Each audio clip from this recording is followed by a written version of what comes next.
Some investment bankers play key roles in all these things. They arrange mergers. They help get the information, the data that the targets that need and acquirers need in order to make a bid or to accept a bid.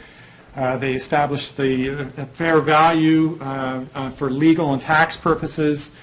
They arrange financing, and sometimes they actually engage in risk arbitrage, which means they speculate themselves in the mergers that they're handling. So they say, we're going to handle Hospital A and Hospital B merging, and we actually think that afterwards, a year from now, that they'll be making a lot of money, so we're going to buy some of the shares in A and B right now as well. Do they really create value? There's a lot of studies on mergers, primarily in the corporate sector, and essentially the research shows that shareholders of the target firms tend to get all the benefit. The acquiring firm shareholders get very little of the benefit. And the reason is like what it says here. They can always say no, or at least they can usually say no, and competing bidders often push up prices. Sometimes for good, when mergers happen, if assets are acquired for more value than what the book value is on the financial statements, the difference between those two things is called goodwill. And that's how it's recorded on the financial statements. Any questions up to this point? Gloria. Investment bankers arbitrage, is that legal? Mm-hmm. What kind of instruments would they use? Like, do they have to buy real shares, or is it possible to buy options? There are a variety of methods, and both of those would be available. For,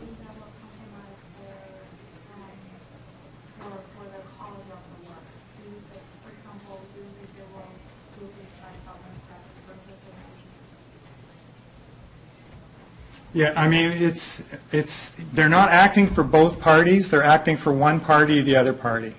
And quite often what you'll find is they'll say, not only do we think this is a good merger from your point of view, but we're actually going to buy shares in it ourselves because we think it's a good investment. So that they're not compromising the other party. They're on the same side as the acquirer or the target, depending on who they're acting for. Options they would be only available, I would think, for very large systems. Okay, practice problems. Post-merger control. Is that true or false?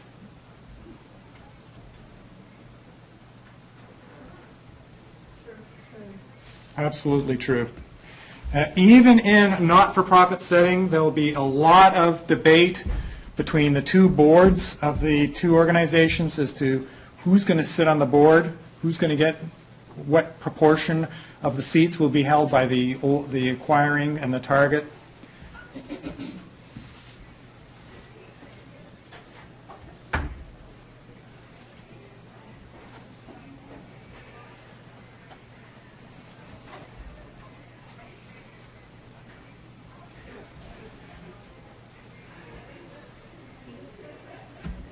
Higher growth rate. Higher cost debt and debt equity will lower the value of the organization. Higher retentions means you get the equity holders or the debt and equity holders get to keep less of the amount. And higher tax rate, the government gets to take more. So growth rate always benefits a price. And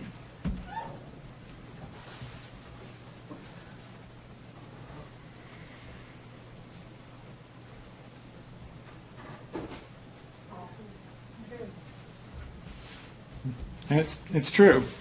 Management may not like, in the for-profit setting, management may not like the fact that they're going to lose their jobs, but that resistance may be overcome by the fact that the shareholders say, this is a good buy for us.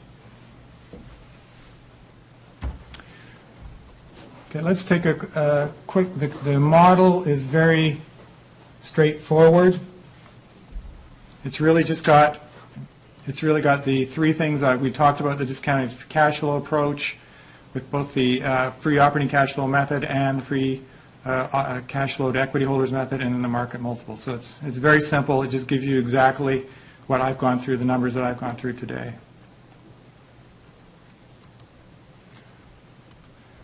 Let's try the in-class problem. And if you want to talk with your neighbor about this, please do so, because it's a little more complicated than normal. Oops, sorry.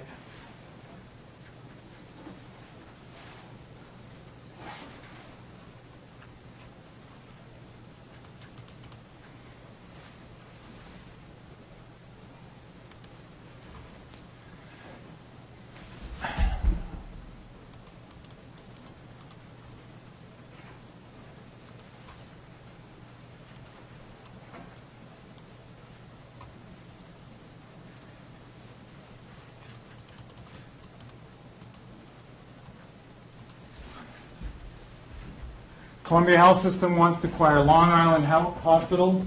It has 1 million shares, corporate cost of capital 8%. Its free operating cash flow is $2 million per year, expected to grow at a constant rate of 3% per year. It's got $11.2 million in debt. So what you're going to do is you're going to calculate the terminal value for this organization right now. Well, I haven't given you 5 years of cash flows like my examples. I've just given you the terminal value.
Does anyone have a number?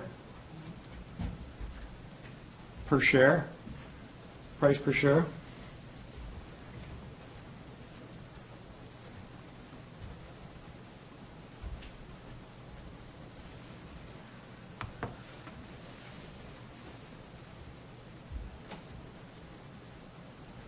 $41. Sorry? $41. Getting there. $41.20.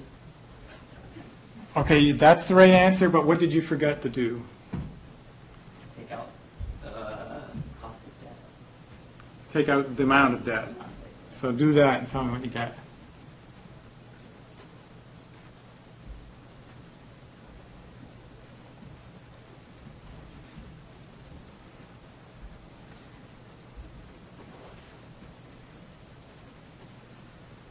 $30. Sorry? $30. That $30 is the right answer. Good for you. So what Spencer did is the following.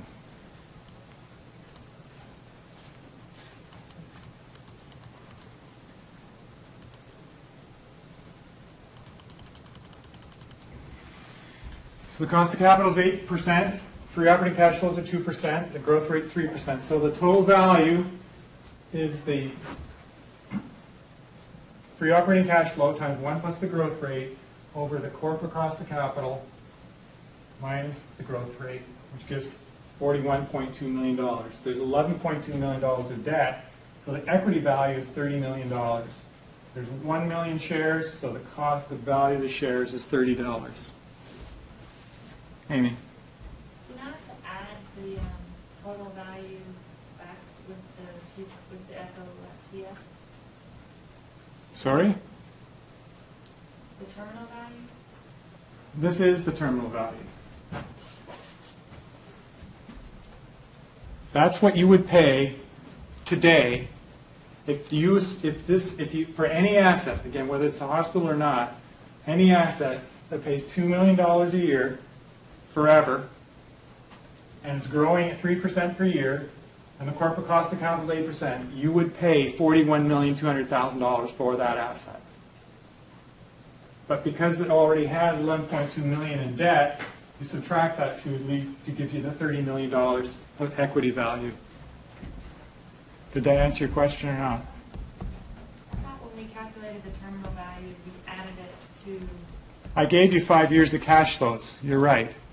But this is just a simple example where there's just the terminal value. So that FOCF of $2 million doesn't represent the FOCF at year 5? No, it's the FOCF forever.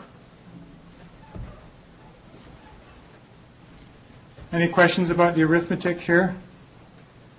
We keep referencing. I'll post this on Sakai as well.